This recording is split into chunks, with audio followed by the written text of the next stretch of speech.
අයිබොන් සුබ දවසක් වේවා හිතවතුනි. අද ඉන්නේ මගේ මේ පොලි ටනල් එකේ තමයි මේ ඉන්නේ. එතකොට පොලි ටනල් එකේ ඉන්නේ. එතකොට ඔයාලට පේනවද දන්නේ වහල මගේ පොලි ටනල් එකේ වහලේ පොඩි වෙනසක් තියෙනවා. මේක තමයි මම අලුත්ම පරීක්ෂණ කරලා හඳුන්වලා දීපු මෙතඩ් එක. මේ බලන්න වහලේ මේකේ කළු පාට තීරු වගේක් පේනවා ඇති. මේකට තමයි කියන්නේ අලුත්ම රුවා මෙතඩ් එක කියලා. මොකද්ද මේ රුවා ෂේඩ් මෙතඩ් එක?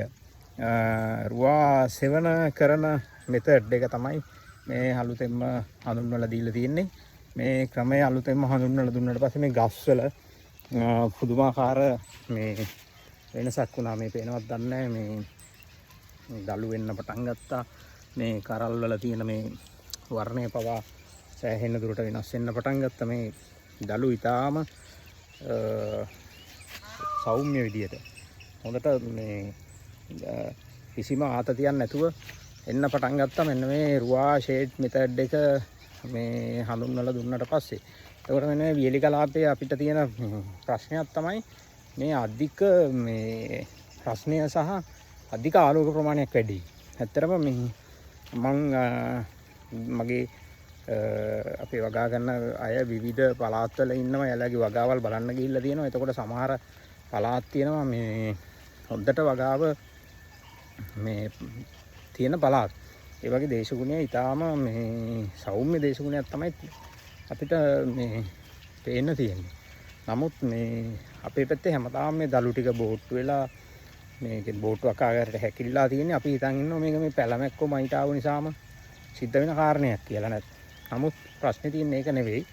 මේ අපේ ප්‍රදේශවල ආලෝකය වැඩි. අන්නේ මේ ආලෝකය වැඩි එකට හඳුන්වලා දීපු මෙතඩ් එක තමයි මෙන්න මේ ඔයාලට බලා ගන්න පුළුවන් උඩ තියෙන රුවා ෂේඩ් මෙතඩ් එක.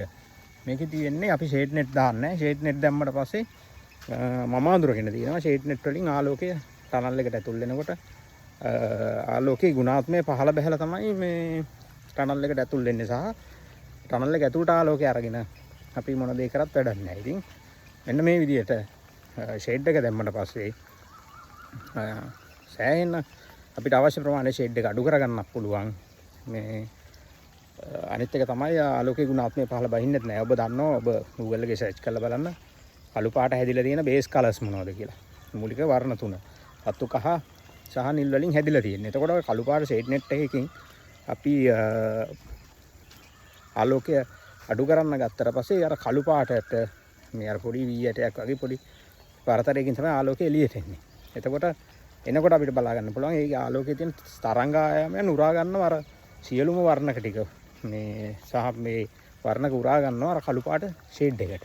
එතකොට අපි උරාගත්තට හොඳ ටික උරාගෙන පහලට ඒ ආලෝකය ආවත් වැඩක් නැහැ. ඒක නිසා හොඳම විදිය තමයි මෙන්න මේ විදියට ටනල් එකට ඇතුල් වෙන ආලෝක ප්‍රමාණය 150කින් විතර මෙන්න මේ උඩ දාලා තියෙන විදිහට කපා හරින අතර වාරේ මොකද්ද කරන්න පුළුවන් අපිට මේ ගුණාත්මක ආලෝකයක් ගන්න පුළුවන්. ලෝකේ කොහෙවත් මේ විදිහට දාලා නැහැ දැනට. ඉතින් මම තමයි මුලින්ම මේ විදිහට මේ රුවා ෂේඩ් ෆිල්ම් මෙතඩ් එක. ඒ කියන්නේ මෙන්න මේ පටලයක් මේවා මේ වහලේ මේ විදිහට අලවලා මේ ෂේඩ් එක දෙන මෙතඩ් එක මේ හඳුන්වලා දුන්නේ. ඉතින් මේ විදිහට කරාට පස්සේ මේ ගස්වල දළු මල් අනුපාතයේ කරල් මෙන්න මේ විදිහට බලාගන්න පුළුවන්. කරල් වල පැහැය පවා වෙනස් වුණා තනිකරම. මේ කරල් වල මේ පැහැය ඒ කොළ පාට ලස්සනට මේ තියෙනවා. ඉතින් ඔන්නෝක තමයි අලුත්ම අප්ඩේට් එක. ඉතින් ඔය රුවා ෂේඩ් මෙතඩ් එක ඇත්තටම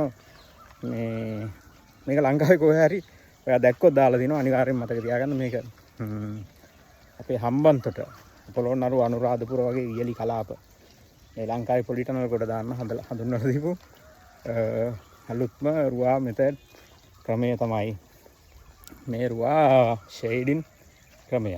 ඉතින් ඔයා පොලි ටනල් එකක් එහෙම අසාර්ථක වෙලා තියෙනවා නම් මේ රුවා ෂේඩ් මෙතඩ් එක ෆලෝ කරන්න පුළුවන්. ඊළඟට අපි සාර්ථකත්වයට හඳුන්වලා දුන්නා අපේ මිස්ටර් ග්‍රීන් එක. ඉතින් මිස්ටර් ග්‍රීන් එකනු ලොකු දායකත්වයක් ගන්න පුළුවන්. කියන්නේ කොහොමද මේ රොබෝ තාක්ෂණය IoT ටෙක්නොලොජි එක වගාවට යොදාගන්නේ කියලා. ඉතින් ওই දේවල් තමයි තියෙන්නේ. එහෙනම් සුබ දවසක් වේවා, ජය වේවා. මේ රුවා ෂේඩ් මෙතඩ් එක. රුවා සේවන කිරීමේ මෙතඩ් එක ගැන මම පස්සේ තොරතුරු ටිකක් හඳුන්වලා දෙන්නම්. මේ බලන්න මේ ගස්වල ලස්සනට දරු එන විදියට මේ හොඳට දළු මල් අනුපාතයෙන් හොඳට පවත්වා ගන්න පුළුවන් මේ රුවා ෂේඩ් ක්‍රමය හරහා. මේ ලංකාවේ තියෙන ලොකු පොලිටවුන් වල තියෙන මේ ප්‍රශ්නයක් තමයි අපි මේ විදියට විසඳුවේ. උත්තරම ඔක තමයි කියන්න තියෙන්නේ. සුබ දවසක් වේවා. සුබ නිදහස් දිනයක් වේවා. පෙබරවාරි 4 වෙනිදා තමයි මේ වීඩියෝ එක මෙහෙම රෙකෝඩ් කරන්නේ. හොඳයි එහෙනම් ජය වේවා.